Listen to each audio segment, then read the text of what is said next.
Maka Rasulullah SAW sebagaimana diceritakan suka beristighfar dalam sehari lebih dari 70 kali. Ada satu riwayat 100 kali beristighfar.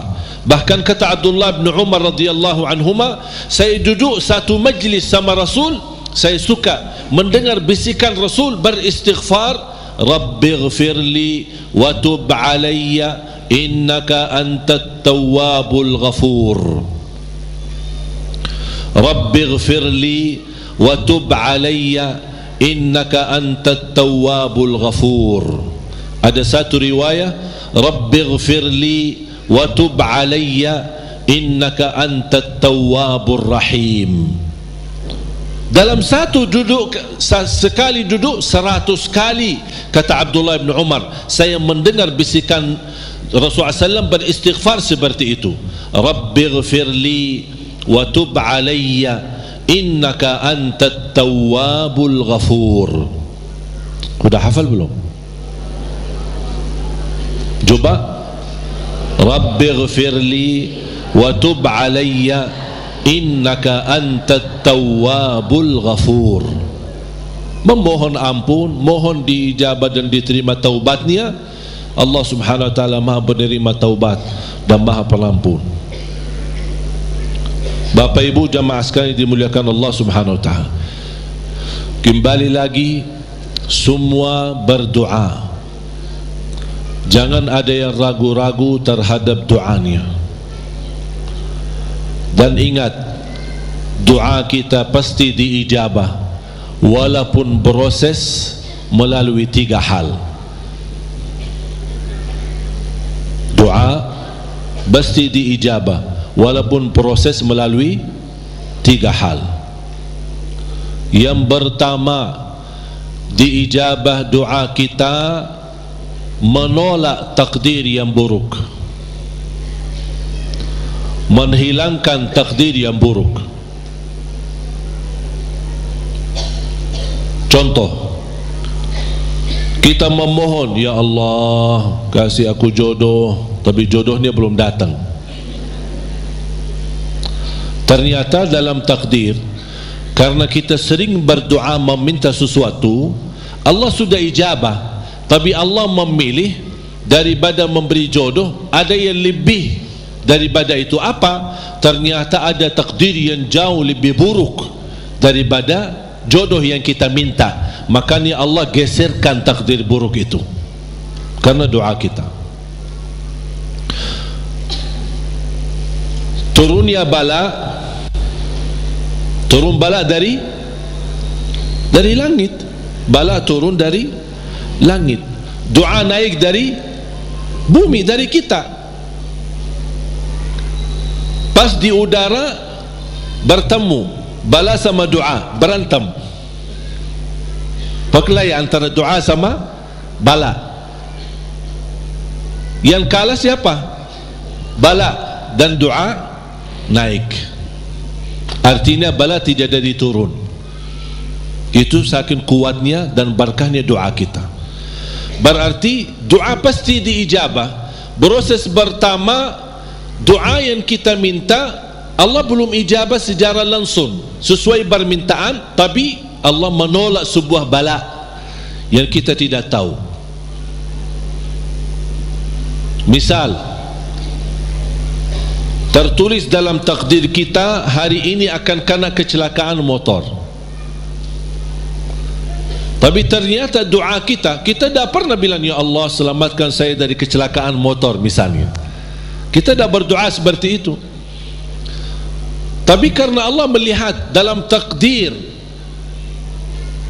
ada bala yang akan turun hari ini, tapi karena kita suka berdoa, Allah memilih mana yang baik. Allah yang lebih tahu mana yang baik. Apakah ijabah sesuai permintaan atau Allah memberi penggantinya yang lebih baik. Ternyata penggantinya yang lebih baik, Allah memilih tolak bala. Allah bisa saja kasih jodohnya tapi kena kecelakaan motor, nanti merasa nyesal, aduh baru sudah nikah atau ketemu jodohnya malah dirawat di rumah sakit. Kesal nggak? Merasa aduh gimana gitu. Makanya percaya jamaah sekalian, pilihan Allah itulah yang terbaik. Ada orang minta sama saya, boleh enggak saya berdoa? Saya suka sama seorang, misal saya jatuh cinta sama dia, boleh enggak saya berdoa, ya Allah aku minta dia, si fulanah itu, si ini, boleh enggak saya berdoa seperti itu? Saya jawab apa? Kira-kira jawab apa? Boleh saja, tapi saya usulkan, serahkan aja kepada Allah. Dan apa? Ya Allah, kalau memang dia baik bagi saya, mudahkan. Kalau tidak baik, ganti yang lebih baik. Tapi gimana aku jatuh cinta sama dia? Nah, itu beda urusan.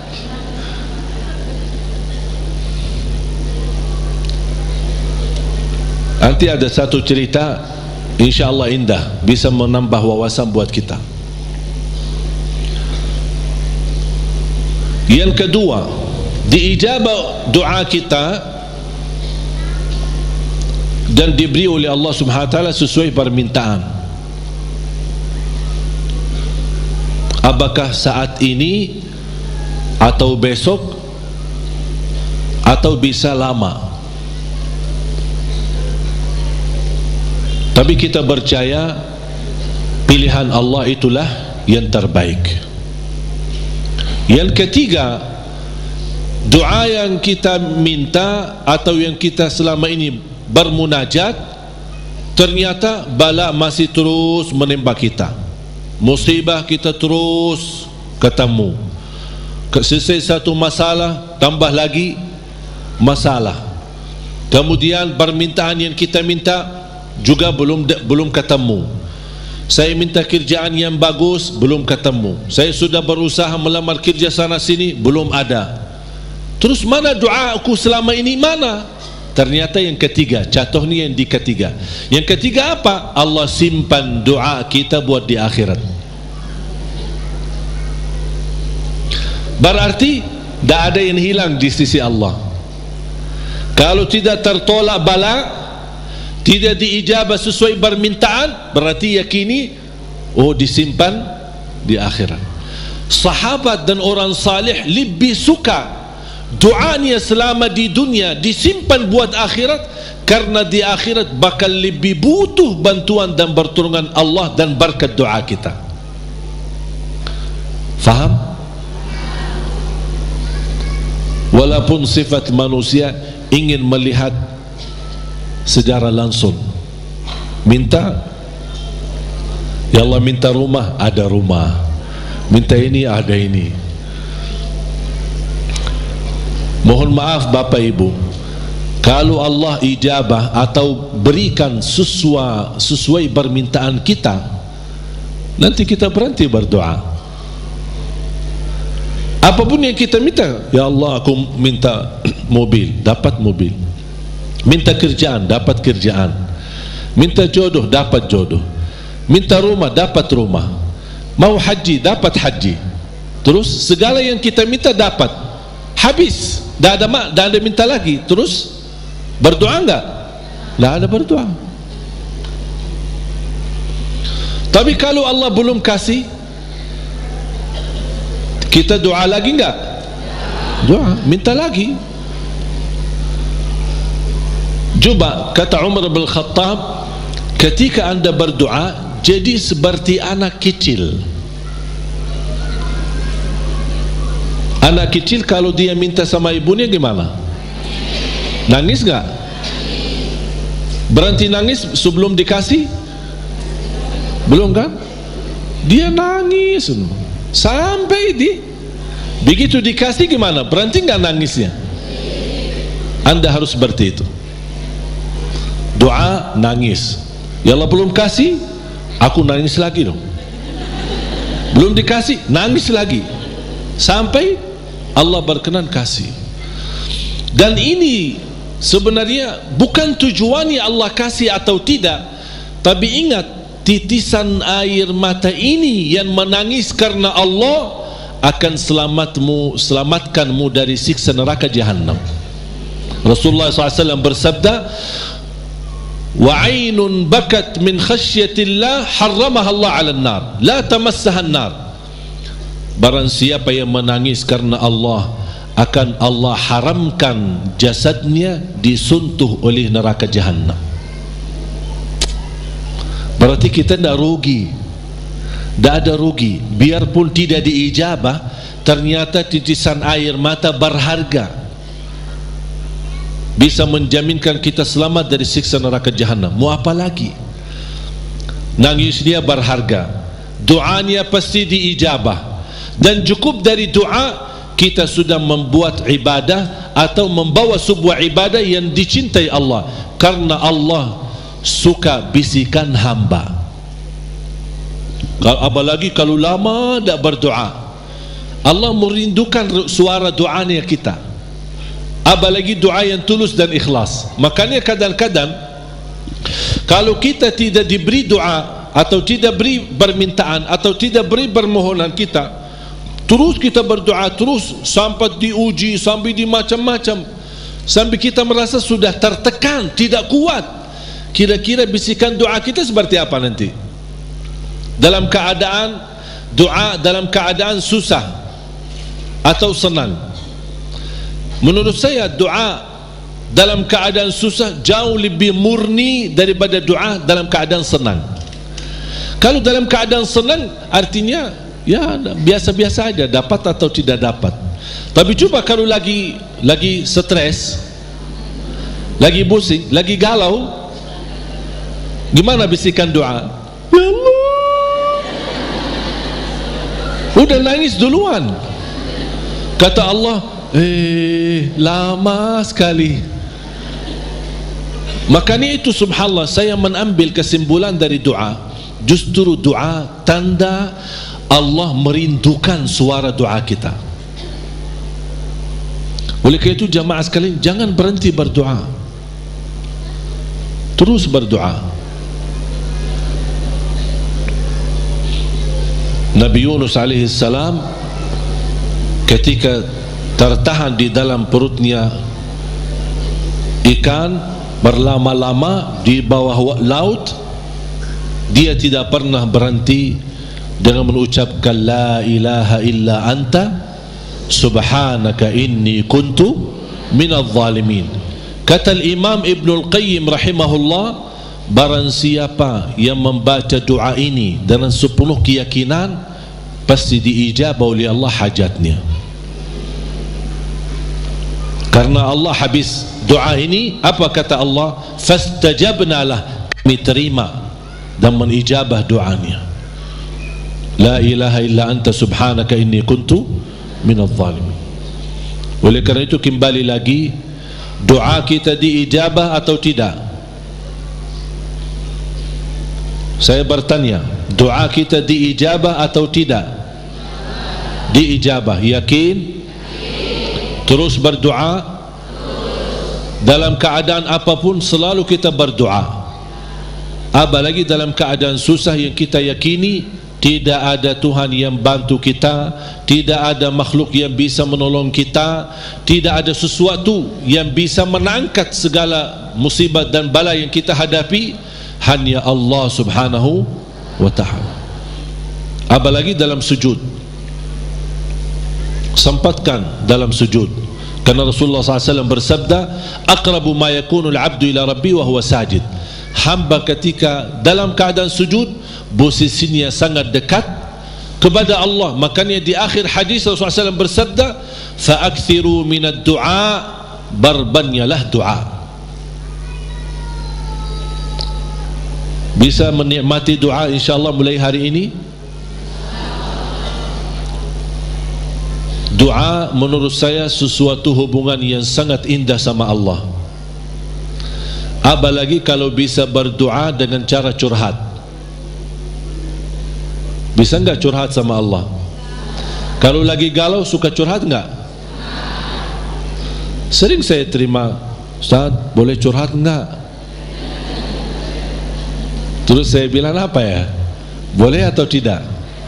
Saya bertanya, sudah curhat sama Allah belum? Dia bilang belum. Mau sama ustaz dulu katanya. Ada saja. Belajar bagaimana bisa curhat. Sungguh kalau kita sudah biasa curhat sama Allah, tidak bakal curhat sama manusia. Jadi ketika berdoa, jangan hanya minta, ya Allah tolonglah, tolonglah ya Allah, ampunilah. Jangan hanya suka minta, cerita. Bisa enggak anda cerita? Allah kan lebih tahu.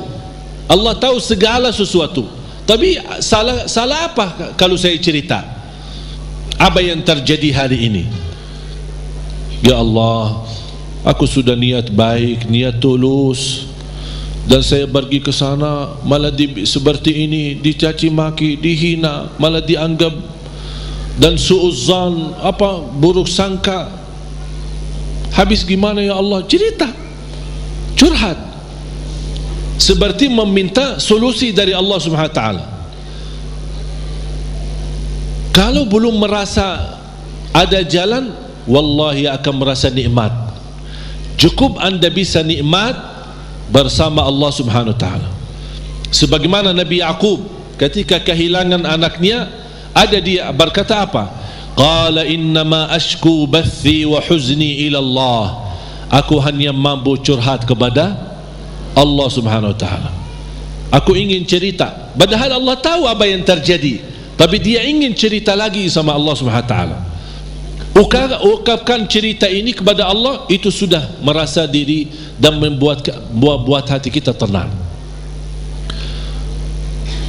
Kembali kepada hidayah, dan saya tutupi cerita. Jadi hidayah yang pertama, hidayah dalalah wa irsyad, seperti tugas para nabi dan rasul dan ulama berdakwah, dan anda semua bisa membagi hidayah irsyad, memberitahu ke orang lain lewat SMS, lewat WhatsApp, lewat apa saja yang kita mampu secara langsung. Yang kedua adalah hidayah taufiq. Hidayah taufiq. Habis kita dapat hidayah irsyad, habis kita sudah tahu, habis kita belajar, angkat tanganmu, ya Allah, berilah kepada diri aku, berikan kepada kami semua hidayah taufiqmu, agar ilmu yang saya belajari bisa saya amalkan, bisa menjadi saksi baik, bisa membuat saya lebih baik, bisa merubah saya menjadi lebih baik, bisa menjadi mulia di mata manusia dan mulia di matamu ya Allah. Itu namanya hidayah taufiq. Itu yang dimaksud ihdinas siratal mustaqim. Makanya ketika kita sudah membaca Al-Fatihah dan setelah memuji Allah Subhanahu wa taala, kita meminta hidayah taufiq dari Allah Subhanahu wa taala, meminta petunjuk dalam segala hal. Dalam rumah tangga kita mohon hidayah taufiq. Istri urus suami, minta hidayah taufiq. Suami menurusi dan melayani istrinya, minta hidayah taufiq. Dua-duanya melayani anaknya dan mendidik anaknya, minta hidayah taufiq, supaya terbangun rumah tangga sakinah mawaddah rahmah. Ketika kita bekerja, minta hidayah taufiq, supaya kerja ini benar-benar merubah ibadah dan juga penghasilannya menjadi halal dan jauh dari syubhat, apalagi yang haram. Kita meminta hidayah taufiq dalam segala kehidupan kita, langkah-langkah menuju masjid, mencari nafkah, mencari rizki, semua dalam kehidupan kita selalu disertai dengan hidayah taufiq. Kalau hidayah taufiq, berarti Allah telah memimpin kita untuk memberi yang terbaik. Kalau Allah memimpin kita memberi yang terbaik, berarti Allah sudah berkenan menerima amalan yang sudah kita berikan kepada Allah Subhanahu wa taala. Bapak Ibu, saya tutupi satu cerita. Ada seorang bekerja cukup, penghasilannya pas-pasan, kerjaannya sederhana di sebuah pabrik. Dia jatuh cinta sama seorang wanita, tapi dia merasa diri belum memiliki kemampuan untuk bisa melamar dia. Dia hanya berdoa kepada Allah Subhanahu wa taala bagaimana supaya bisa mendapatkan kerjaan yang lebih baik, kerjaan yang lebih besar, supaya penghasilannya banyak dan bisa membawa dia atau menikahi dia. Sudah berdoa, sudah memohon berlama-lama, tapi dia tidak sabar untuk menanti-nanti bertemu dengan jodohnya. Dan dia tidak menyerahkan kepada pilihan Allah mana yang terbaik. Ternyata dia sendiri dengan merasa diri hebat untuk mencari solusi sendiri. Dia membaca sebuah iklan penawaran kerja di tempat yang baik, yang bagus, gajinya lebih besar. Dia membuat surat memundurkan diri dari tempat kerjaan untuk melamar kerjaan yang baru. Dan semua perjuangan ini ujung-ujungnya harapannya untuk bertemu dengan jodohnya supaya jangan sampai kehilangan yang dia cintai.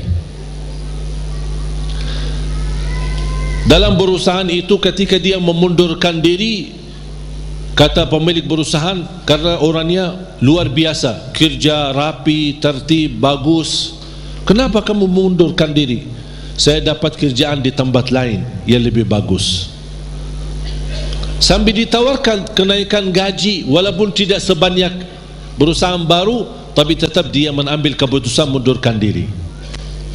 Dia mundurkan diri dengan harapan mudah-mudahan diterima di tempat kerjaan yang baru. Dalam perjalanan lewati lampu merah, di lampu merah berikutnya ada melanggar lampu merahnya dan menabrak mobilnya karena kecelakaan. Akibat kecelakaan itu lumpuh kakinya, masuk ke rumah sakit. Dari hasil kecelakaan ini dia kehilangan kerja yang lama, kehilangan kerja yang baru, hilang dua-duanya. Berharap selama dia di rumah sakit barangkali si perempuan yang selama ini dia cintai bisa datang. Ternyata berhari-hari tidak pernah datang. Di SMS tidak dibalas, di telepon tidak diangkat. Tapi dia tidak pernah putus asa karena masih cinta sama dia. Habis dia berupaya dan bekerja keras dari rumah sakit, akhirnya datang yang menjadi harapan dia, calon istrinya. Melihat keadaannya sudah tidak ada kaki, dalam keadaan tidak bisa bergerak, tidak bisa berbuat apa-apa. Datang melihat keadaannya, si calon istrinya ikut sedih, tapi tidak berbanyak bicara. Kemudian dia meninggalkan rumah sakitnya dan dia SMS kepada si laki, mohon maaf barangkali kita bukan jodoh.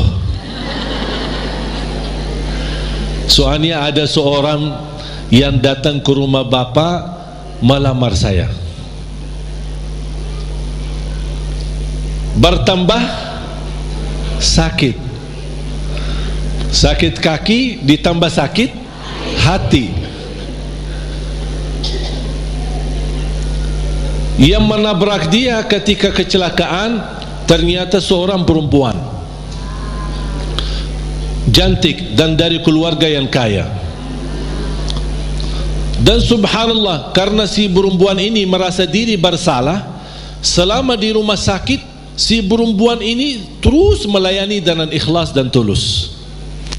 Tapi si laki ini masih hatinya ke si perempuan itu. Sampai alhamdulillah selesai dirawat di rumah sakit, dipindahkan ke rumahnya. Pas sampai ke rumahnya, masih si perempuan cantik itu suka datang ke rumahnya melayani, dan ada ibunya juga, ibu si laki itu.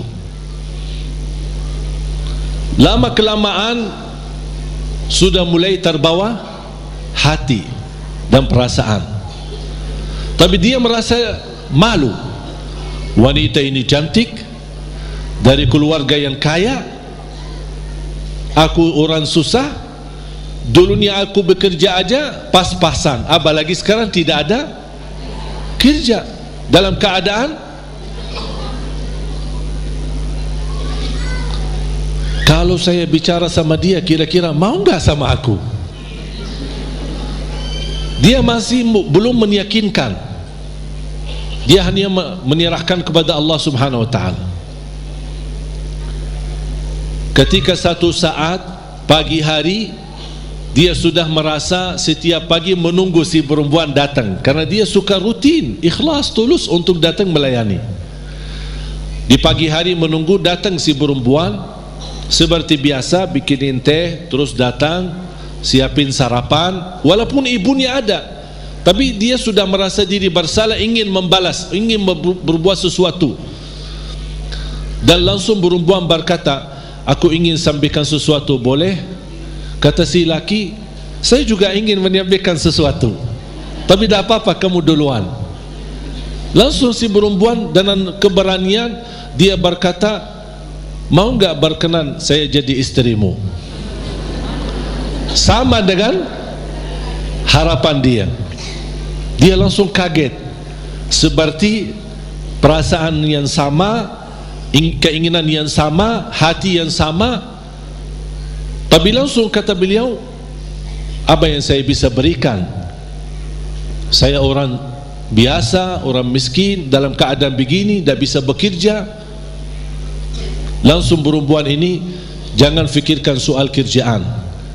Ayah saya seorang pemilik perusahaan besar, saya bisa mendapatkan kerjaan di tempat ayah saya. Langsung kata dia, bagaimana aku bisa bekerja dalam keadaan begini? Kerjaan kamu mudah di kantor, tidak perlu di lapangan. Jadi dapat kerjaan yang jauh lebih enak, gaji lebih besar, dengan istri yang lebih cantik. Gimana si wanita itu, si perempuan itu yang melamar dia sudah nikah, ternyata hasil nikahnya tidak bertahan lama, cerai. Kenapa cerai? Karena tidak bisa punya keturunan. Sedangkan si laki yang kena kecelakaan, dia ingin nikahi perempuan itu karena ingin mendapatkan keturunan, karena dia suka sama anak-anak.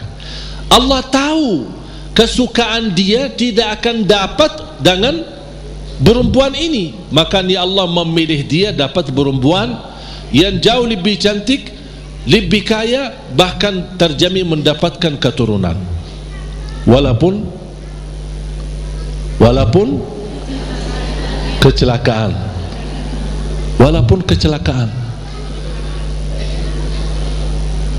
bisa enggak faham dari cerita ini?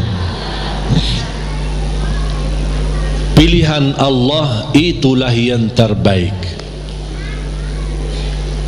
walaupun karena kecelakaan. Artinya apa? Orang kecelakaan atau tidak kecelakaan, yakini pilihan Allah itulah yang terbaik. Makanya saya usulkan, kalau anda berdoa meminta sesuatu, disertai doamu dengan kata, ya Allah, kalau memang ini yang baik, mudahkan. Kalau ya Allah melihat ada yang lebih baik, berilah yang terbaik. Soal lamar kerja, soal jodoh, soal belajar, siswa di sini atau di luar negeri, dimanapun, apapun langkah yang anda ingin ambil keputusan, minta sama Allah, ya Allah, kalau memang keputusan saya ini itulah yang terbaik, mudahkan. Kalau tidak baik, ya Allah, pilihlah yang, tunjukkanlah kepada saya yang lebih baik. Percaya Allah tidak ingin membuat kita susah, makanya jangan kita membuat diri susah. Allah akan memberi yang terbaik walaupun prosesnya lewat ujian, walaupun prosesnya lewat melalui ujian.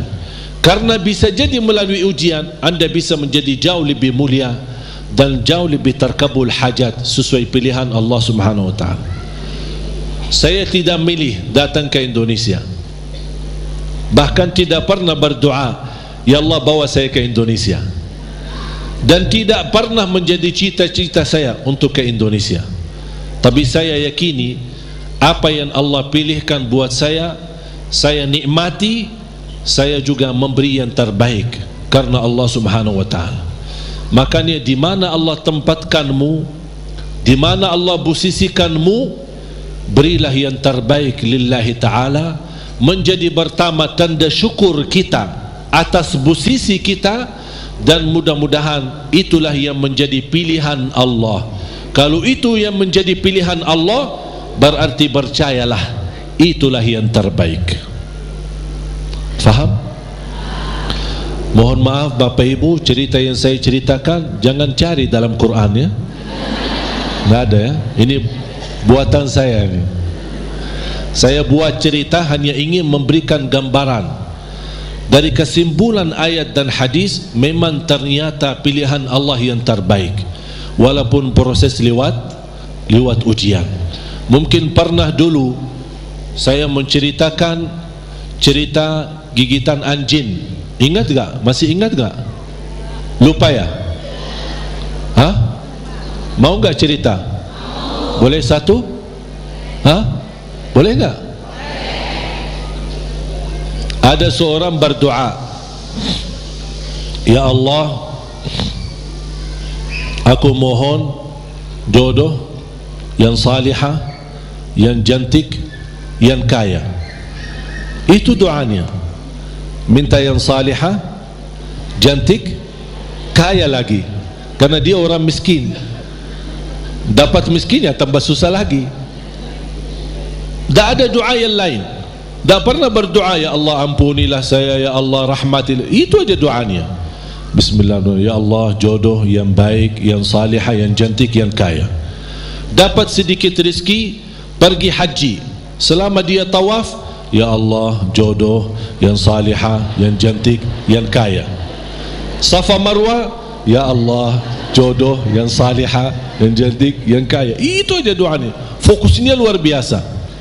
Pas pulang kembali ke tanah air dalam keadaan sedang memimpikan dan membayangkan bagaimana ketemu jodohnya. Pas di kampung malam hari dia melewati jalan dikejar anjing. Dan anjing sifatnya kalau kita lari dikejar sampai digigit kakinya. Datang ambulan dibawa ke rumah sakit. Pas dalam perjalanan dia merasa nyesal. Ya Allah, selama ini minta jodoh yang salihah, yang cantik, yang kaya, masa dikirimkan anjing? Merasa tidak terima gitu. Jadi aku selama ini minta ini kok dikirimin anjing. Artinya ujian. Dia tidak mau, merasa diri tidak terima. Pas sampai ke rumah sakit, dirawat sama seorang dokter yang salihah, yang cantik, yang kaya, jadi jodohnya.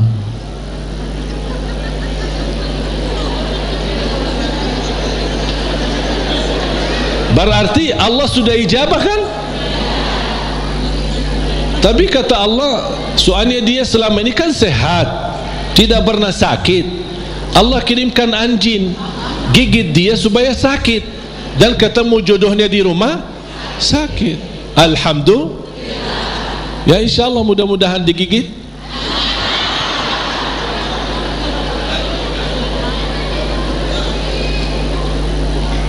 Makanya subhanallah jemaah sekalian, wallahi percayalah sama Allah. Percayalah sama Allah.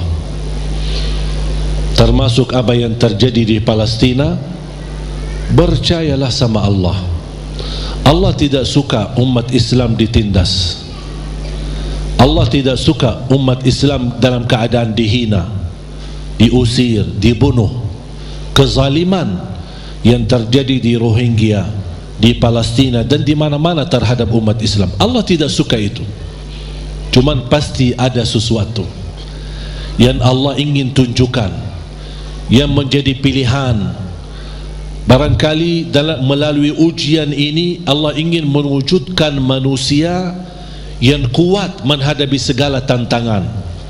Dan juga salah satu hikmah, Allah ingin menunjukkan kepada dunia bagaimana kekuatan kebersamaan umat Islam. Dan alhamdulillah, menurut saya apa yang terjadi dari hasil diumumkan Al-Quds menjadi ibu kota Israel, justru memang nampaknya ujian, tapi bagi saya nikmat, karena dari situ umat Islam mulai bersatu. Tidak pernah tergerak semua dunia, jangankan yang muslim, non-muslim pun tergerak. Semuanya turun di lapangan untuk menunjukkan ke mata dunia, kami menolak proses ini. Dan inilah salah satu hikmah yang Allah ingin tunjukkan kepada manusia dan kepada musuh Islam, bagaimana kebersamaan kita, kepedulian kita. Walaupun kita memang tidak bisa membantu banyak untuk saudara kita Palestina, tapi upaya kita, sedekah kita, infak kita, doa kita dan rasa kepedulian kita mudah-mudahan menjadi tanda saksi baik. Ya Allah, itulah yang kami bisa berikan. Kami tidak bisa merubahkan keputusan, tapi kami bisa menunjukkan perasaan dan bisa menunjukkan yang baik dalam doa dan kekuatan kita. Karena kekuatan kita adalah kebersamaan. Kalau kita bersatu, baru musuh Islam mulai memfikirkan, jangan bermain-main lagi terhadap umat Islam. Makanya mari kita sama-sama menjaga kebersamaan kita. Tinggalkan perbedaan. Jangan kita membuat perbedaan menjadi perpecahan. Jadi perbedaan di antara kita adalah kekayaan ilmu yang bisa kita sama-sama menghormati dan sama-sama menjaga, bukan sama-sama menjatuhkan dan sama-sama menjelekkan.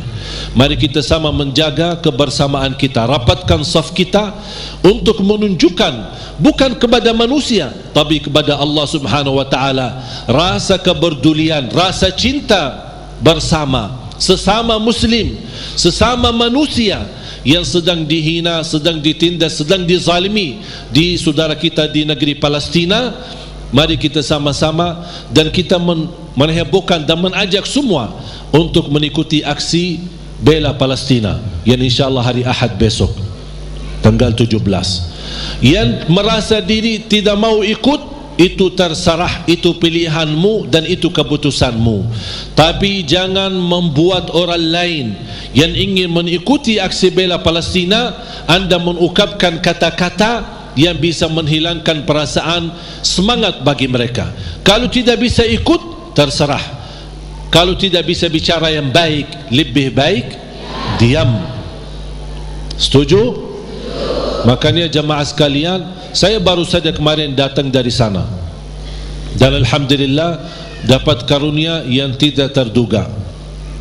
Ketika saya bertemu Imam Masjidul Aqsa di sana dan habis makan siang hari Jumat, habis Jumat diajak beliau ke rumahnya, kemudian duduk lama ngobrol, kemudian salat asar bersama, kembali lagi ke rumahnya sambil menyambut tamu-tamu yang datang dari Turki, dari Inggris, dari Prancis, dari mana-mana. Subhanallah, banyak tamu yang datang dan masing-masing membawa sumbangan untuk saudara kita dan untuk Masjidul Aqsa.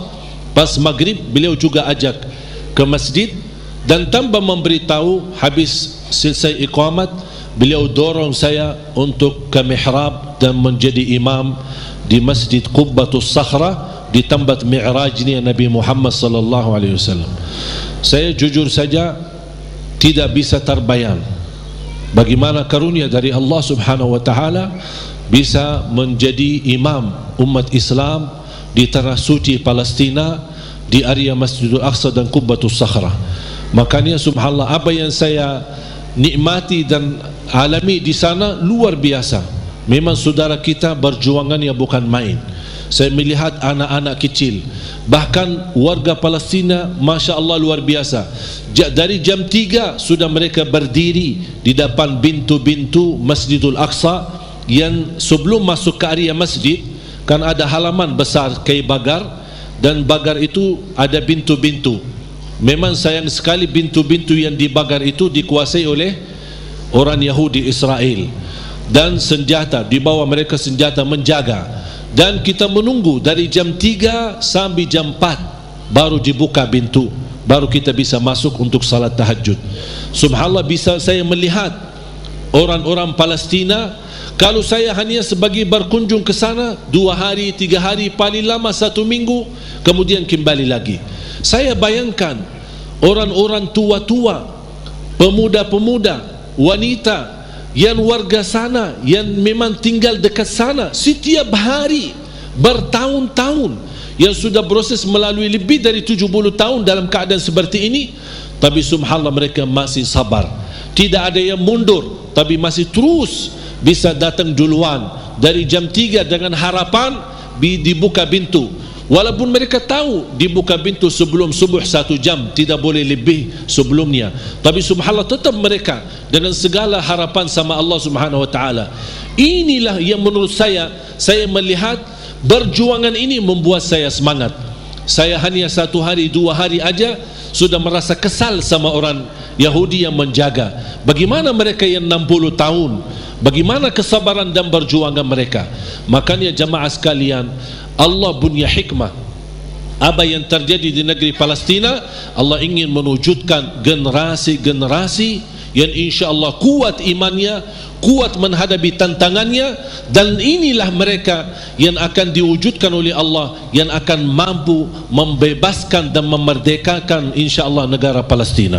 Sebagaimana Indonesia berhasil merdeka, kita insya Allah juga mendoakan, insya Allah ada satu saat kita semua bergembira dengan kemerdekaan negeri Palestina dan kemerdekaan Masjidul Aqsa, dan yakini itu yang akan terjadi. Ini bukan kata saya, tapi kata Rasulullah SAW.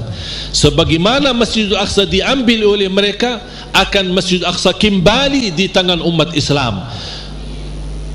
Walaupun memang prosesnya cukup lama, dan kita berharap sama Allah, tanpa kita putus asa, kapan tiba saatnya Allah akan memberi yang terbaik untuk umat Islam.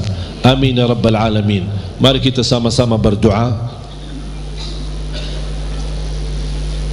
Dan jangan lupa ketika ada kesempatan untuk kita membantu saudara kita lewat aksi hari Minggu besok, aksi bela Palestina, lewat doa kita, lewat sedekah kita, dan insyaAllah mudah-mudahan di bulan Januari saya berusaha bisa kembali ke sana, mudah-mudahan bisa berjalan lancar. Doakan, mudah-mudahan insyaAllah apa yang kita harapkan untuk saudara kita mudah-mudahan dikabul oleh Allah Subhanahu wa ta'ala. Bismillahirrahmanirrahim. Alhamdulillahi rabbil alamin. Ya Rabbi lakal hamdu kama yanbaghi li jalali wajhikal karim wa li azimi sultanik. Allahumma salli ala Muhammad wa ala ali Muhammad. Ya Allah ya arhamar rahimin, ya arhamar rahimin, ya arhamar rahimin, rahmatilah kami semua ya Rabbal alamin. Kami hamba yang lemah, yang masih banyak dosa dan maksiat, banyak kesalahan terhadap diri kami, kesalahan terhadap orang tua kami, kesalahan terhadap saudara kami. Ya Allah, kami sangat membutuhkan rahmat-Mu, karena rahmat-Mu akan mampu memimpin kami dalam kehidupan kami sampai akhir hayat. Rahmatilah kami semua, hidupkanlah kami dalam keadaan iman, wafatkanlah kami dalam keadaan Islam. Jadikan kami bersama hamba-hamba-Mu yang salih-salihah. Ya Allah, doa kami untuk saudara kami di Palestina.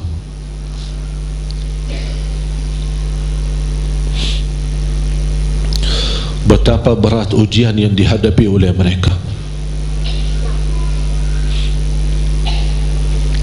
Masjidul Aqsa, tempatnya Isra dan Mi'raj Nabi Muhammad sallallahu alaihi wasallam. sedang menghadapi ujian. Ya Allah, dengan kepedulian kami terhadap saudara kami di Palestina, mudah-mudahan momen ini menjadi salah satu sebab menyatukan umat Islam ya Rabbal Alamin. Sebagaimana kami mampu merapatkan saf kami di dalam masjid, kuatkanlah kami ya Allah agar mampu merapatkan saf-saf kami di luar masjid. Birahmatika ya Arhamar Rahimin.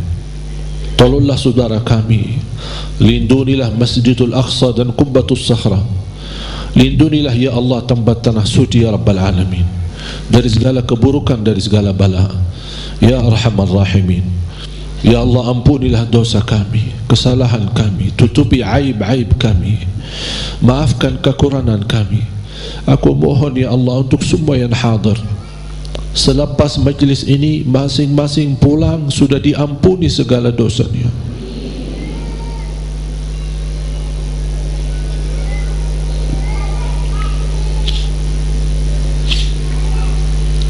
Disucikan hatinya, dibersihkan jiwanya, diselamatkan setiap langkah-langkahnya, terkabul segala keinginannya dan doanya. Ya Allah, di antara kami yang sakit, sembuhkan penyakitnya, sehatkan badannya. Di antara kami yang belum mampu meninggalkan dosa dan maksiatnya karena hawa nafsunya, ya Allah, kuatkan hatinya, sempurnakan imannya agar mampu meninggalkan dosa dan maksiatnya dan terima taubatnya ya Dzal Jalali wal Ikram. Ya Allah, berikan kepada kami kemampuan istiqamah sampai akhir hayat, istiqamah Islam iman sampai akhir hayat, istiqamah beribadah sampai akhir hayat. Akhiri hayat kami dengan husnul khatimah, husnul khatimah, husnul khatimah ya Allah. اغفر لنا ولوالدينا وارحمهم كما ربونا صغارا واغفر لجميع المسلمين والمسلمات والمؤمنين والمؤمنات الأحياء منهم والأموات. Tolonglah saudara kami ya Allah di negara Rohingya, di Yaman, di Iraq, di Libya, di Syria. Ya Allah, tolonglah saudara kami, angkat segala bala dan musibah, berikan kemenangan ya Allah ya Dzal Jalali wal Ikram terhadap orang-orang yang zalim ya Dzal Jalali wal Ikram. Angkatlah kezaliman terhadap umat Islam ya Allah. Jauhkanlah kami dari segala macam kezaliman ya Rabbal Alamin. Lindunilah kami ya Allah dari segala keburukan, dari segala bahaya ya Arhamar Rahimin. Rabbana taqabbal minna innaka antas samiul alim wa tub alaina innaka antat tawwabur rahim. Ya Allah, atas izinmu kami sama-sama berkumpul di masjid ini. Ya Allah, berilah kepada kami kemuliaan, sama-sama jumpa kembali di dalam surgamu ya Allah.